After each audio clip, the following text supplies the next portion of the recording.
partidos políticos solamente en el 2026. Y hoy tenemos 8 partidos políticos nacionales. Entonces la pregunta es inevitable. ¿Realmente necesitamos 8 partidos o estamos pagando miles de millones para mantener estructuras políticas que muchas veces ni siquiera representan proyectos distintos de país? Y hay otro dato que vale la pena poner sobre la mesa desde el principio. Actualmente, para que un partido político nacional conserve su registro en México, necesita alcanzar por lo menos el 3% de la votación válida emitida en alguna de las elecciones federales correspondientes. 3 de cada 100 votos. Así que hoy quiero que hagamos una pregunta muy sencilla. Ese 3% sigue siendo suficiente, pero antes de contestarla hay que entender cómo llegamos hasta aquí. México no siempre tuvo 8 partidos ni siempre tuvo verdadera competencia. En 1976 José López Portillo llegó a la elección presidencial prácticamente como el único candidato legalmente registrado. Imagínense eso hoy, una elección presidencial donde prácticamente no existe una alternativa real en la boleta. Esa falta de competencia fue una de las razones que empujaron la reforma política del 77. Que abrió el sistema y permitió que nuevas fuerzas políticas comenzaran a entrar al Congreso y competir con mayor libertad.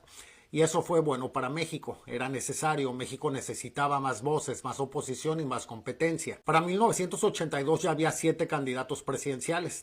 Décadas después llegó la alternancia, el PRI perdió la presidencia en el año 2000, gobernó el PAN, regresó el PRI, después ganó Morena y el mapa político mexicano cambió por completo. Es decir, la apertura funcionó, pero casi 50 años después quizá tenemos que hacernos otra pregunta. ¿En qué momento pluralidad deja de significar representación y empieza a convertirse simplemente en supervivencia partidista? Hoy México tiene Morena, PAN, PRI, Movimiento Ciudadano, Partido Verde, Partido del Trabajo y 2 nuevas fuerzas nacionales. Somos México y Paz. 8 partidos. Ahora hagan este ejercicio conmigo. Imaginen a los 8 sentados alrededor de una mesa. ¿De verdad pueden identificar 8 proyectos completamente distintos de país? O algunas veces vemos partidos que en un estado son enemigos, en otro hacen alianza, en una elección se atacan y en la siguiente aparecen juntos. Porque ahí empieza la confusión para muchísima gente. Si representan cosas tan diferentes, ¿por qué vemos políticos brincando de un partido a otro? ¿Por qué partidos que durante años se atacaron terminan formando coaliciones? ¿Y por qué algunas fuerzas pequeñas parecen tener una capacidad extraordinaria para sobrevivir, elección tras elección, sin convertirse nunca en una de las primeras opciones de millones de mexicanos? Ahora comparemos con otros países, pero de manera sencilla.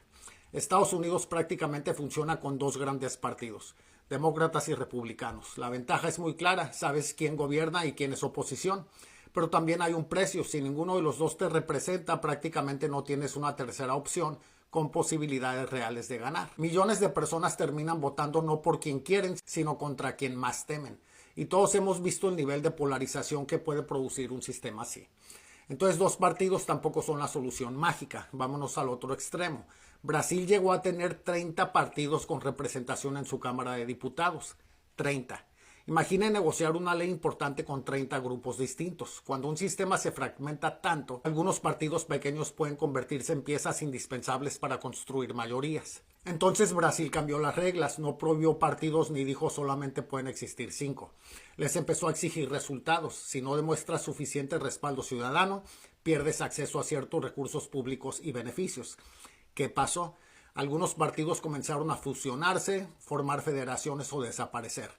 En otras palabras, Brasil no les cerró la puerta, simplemente les dijo: si quieres conservar todos los beneficios, demuestra que verdaderamente representas a alguien. Alemania utiliza otra fórmula. Ahí normalmente necesitas alrededor del 5% del voto para participar plenamente en la distribución proporcional de escaños del Parlamento. Puedes crear tu partido, puedes competir, pero si no consigues suficiente respaldo, no obtienes la misma representación. La idea es evitar que el Congreso termine dividido entre demasiados partidos diminutos y sea casi imposible construir gobiernos estables. Luego está el país de la estrella de David, donde los partidos pequeños han tenido históricamente un poder enorme para formar coaliciones. Un grupo que representa a una porción relativamente pequeña del electorado puede convertirse en indispensable para que exista el gobierno. El resultado: a veces partidos pequeños terminan negociando posiciones o políticas mucho mayores que su porcentaje de votos. Ese país también terminó elevando su barrera electoral para tratar de reducir esa fragmentación. Entonces vean el dilema. Tener muy pocos partidos pueden cerrarnos entre 2 opciones. Tener demasiados puede convertir a partidos pequeños en negociadores permanentes cuyo poder termina siendo mayor que el número de personas que realmente representan. Y México está exactamente en medio de esa discusión. Ahora regresemos al dinero, más de 7.700 millones de pesos de financiamiento público federal para los partidos en el 2026. Y eso no significa que si desaparecen 4 partidos automáticamente nos ahorraríamos la mitad, porque parte de esa bolsa se redistribuye entre quienes mantienen el registro. Pero sí significa algo muy sencillo. Los mexicanos estamos financiando un sistema partidista muy costoso y tenemos derecho a preguntar qué estamos recibiendo a cambio. Y aquí está para mí el verdadero debate. Hoy el umbral es 3%, 3 de cada 100 votos. Entonces pregunto, ¿eso es suficiente? Una organización que apenas convence a 3 de cada 100 mexicanos debería conservar durante años todas las ventajas de un partido político nacional. Alemania utiliza una barra más alta, Brasil vinculó beneficios con desempeño. México podría discutir algo parecido. Y quiero aclarar algo, yo no creo que la solución sea aprobar una ley que diga México solamente debe de tener 2 o 3 partidos. Eso sería problemático. Imaginen que ya existen 5 y mañana nace un movimiento respaldado por 10 millones de mexicanos. ¿Le vamos a decir que no puede competir porque ya se llenó el cupo? Claro que no. El problema no debería ser impedir que nazcan partidos. El problema debería ser impedir que partidos sin suficiente respaldo ciudadano vivan eternamente gracias al sistema. Quizá México podría elevar gradualmente el mínimo del 3 al 4, quizá al 5%. Quizá copiar parcialmente el modelo brasileño. Puede seguir existiendo, pero si no demuestra respaldo, pierdes una parte importante del financiamiento y de las prerrogativas.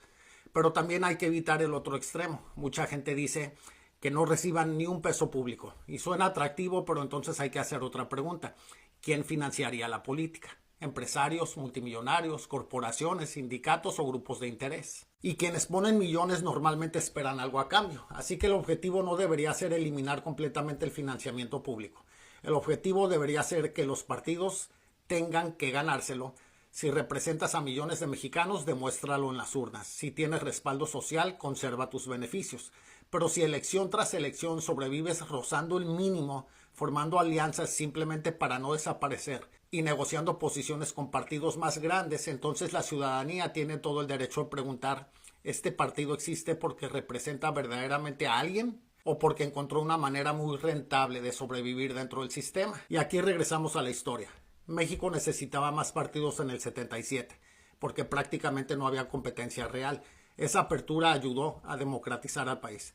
Pero casi 50 años después quizá necesitamos una segunda evolución. No menos democracia, sino más representación real. No cerrar la puerta a nuevos movimientos, sino exigir que quienes quieran vivir del dinero público demuestren que tienen respaldo verdadero. Entonces quiero dejarles una pregunta que para mí resume todo este debate. Si mañana uno de los 8 partidos actuales desapareciera, ¿cuáles creen ustedes que dejarían un hueco político que ningún otro podría llenar? Morena, PAN, PRI, Movimiento Ciudadano, El Verde, PT, Somos México y Paz. ¿Realmente representan 8 maneras distintas de entender México? ¿O algunas de esas diferencias existen más en los logotipos que en la práctica? Y finalmente, ¿deberíamos mantener el mínimo en 3%, subirlo a 4%, llevarlo al 5% o adoptar un sistema donde un partido pueda seguir existiendo, pero pierda dinero y prerrogativas si casi nadie vota por él? Comparte tu opinión aquí en los comentarios. Te pido que me sigas y nos vemos en el próximo.